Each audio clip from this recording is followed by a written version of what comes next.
Good morning and welcome to the Real Life Podcast. I am your host, Marcus Moore, here at Real Life Academy. Now, for those of you that don't know, Real Life Academy is the first ever technology-based personal development platform that targets mental health and social adaptability, okay?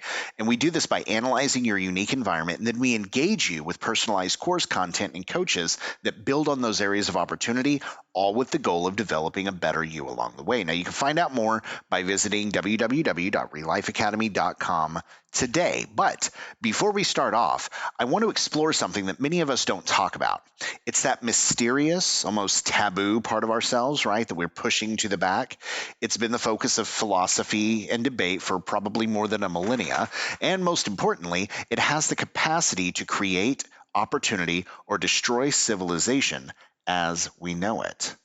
Now, this topic is quite possibly one of the most debated and, dare I say, misunderstood aspects of psychological makeup in terms of who we are. Our ability to rationalize it speaks not only to our maturity as people, but it gives us a baseline overview into our mental health as well. So today we're going to discover how resentment hijacks our rational mind and what tools we have to combat that vengeful voice that oftentimes becomes hell-bent on revenge here on episode 8 of the Real Life Podcast, How Do I Forgive You? Now, oftentimes we hear other people acting in ways that make us question what's moral and what's legal. And this can range from bouts of anger and aggression to lying, deceiving other people, and a host of other seemingly unspeakable acts. However, the data tells us something a little bit different. Actually, it tells us something entirely different. In fact, within this range of what we view to be unspeakable or aberrant is both the duality and the definition of what it is to be human. You see, humans are very complex creatures. Surprise, right? I know. So back in December of 2001, I'm going to give you this study. In December of 2001, this is a long time ago. This is 20 years ago, but it still holds ground today. In December 2001, a study was conducted by the Institute for Social Research at the University of Michigan. A lot of people cite this study. It was a great study.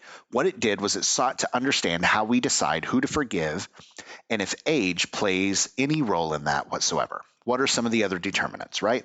What they found was nothing short of spectacular. The data published showed a seemingly direct correlation between aging, right, getting older, and the mental health of the participant. So, as you might imagine, people who sought treatment felt more satisfied with the positive progression of their lives, and they experienced less psychological distress. Ultimately, they were more forgiving than those who did not seek treatment. That is, outside of one specific data point.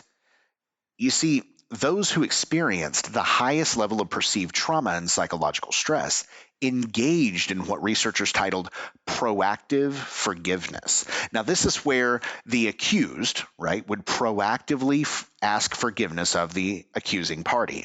So not only did they experience higher levels of psychological distress, these individuals reportedly felt less satisfaction in their overall lives. However, there was a silver lining to the study. Despite feelings of rejection, shame, inflective anger, isolation, things like that, when the accuser announced that they would forgive the actions of the accused's brains lit up like the 4th of July. There was synaptic response that was shooting through the roof. Cortisol levels dropped. And most strikingly, this is what I think is crazy, oxytocin began to flow and rise, and they became more connected. Now, this was conducted at the turn of the millennium. However, multiple studies have been conducted since that time, each of them showing very similar data sets.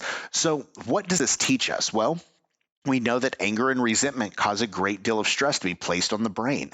And as we've discussed in multiple episodes, chronic stress physically changes the structure of the brain over time.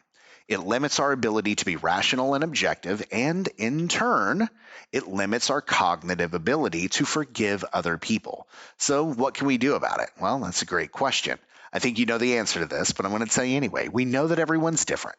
Every one of you are different, but there are some universal tools that we could use to put ourselves in the most beneficial position possible. So this includes things like meditation, exposure therapy, journaling, and of course, it never hurts to have your own personal assessment and understand where you come from, where you can go, your possibilities, right? Let me tell you, our administrators provide you a truly unique overview of not only who you are and what you do, but most importantly, why you do it.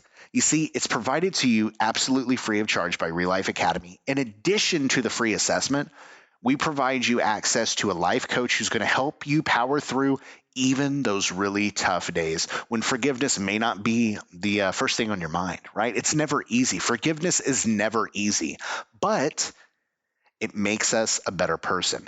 It lightens the load and it gives you a stronger sense of purpose.